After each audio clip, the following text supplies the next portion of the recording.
AI is not to replace skilled programmers, it's to make them more productive. You really quickly get the knowledge that you want without having to spend time reading further. So all those things that take them time, speed those up so they can really utilize their skills all of the time rather than just some of the time. So with AI being such a hot topic at the moment, I invited Ken from OpenMind Technologies to come and talk to us about what they're doing as a company within hyperMILL to offer their users now and coming up very soon. Ken, 3 areas in AI we're going to talk about in this short feature. Can you tell us what is happening at OpenMind within hyperMILL?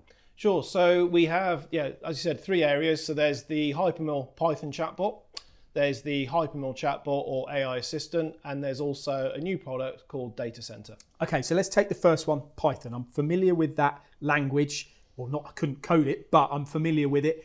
How does that all work?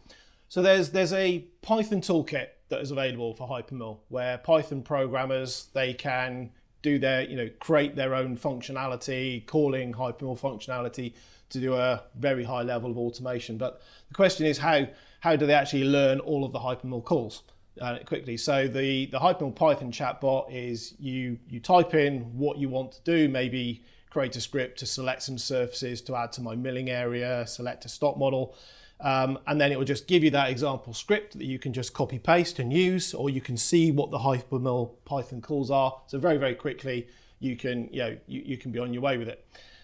And then the second one then, because this is not too dissimilar to what you just talked about there with Python, is it? Yeah, so the AI assistant or hyperMILL chatbot is, again, this is for users of hyperMILL.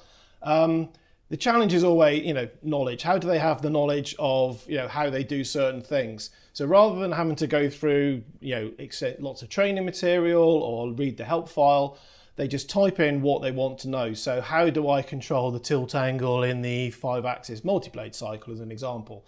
It would then give you a description. It would tell you this is how you do it. It could reference some further reading material, and you can then you really quickly get the knowledge that you want without having to spend time reading further.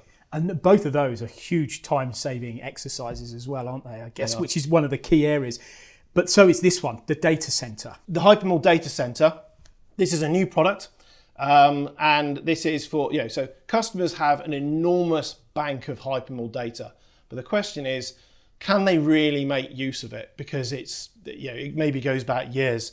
So the data center will scrape all of their data.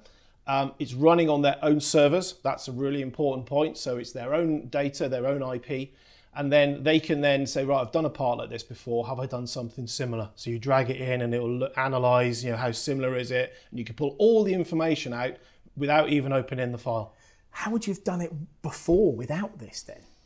You'd have had to have maybe a good memory that you've done it. When did I do it? Which customer was it for? And you'd have opened the file and had a look at it, and you'd have had a bit of a guess. Maybe you get lucky, or you waste a lot of time looking for it. So overall, then AI for your users, how important is it, and what's the message really from you guys going into, for 2026 with this? OpenMind see AI is very, very important for the future. But I think the important thing to stress is AI is not to replace skilled programmers. It's to make them more productive. All those things that take them time, speed those up so they can really utilize their skills all of the time rather than just some of the time.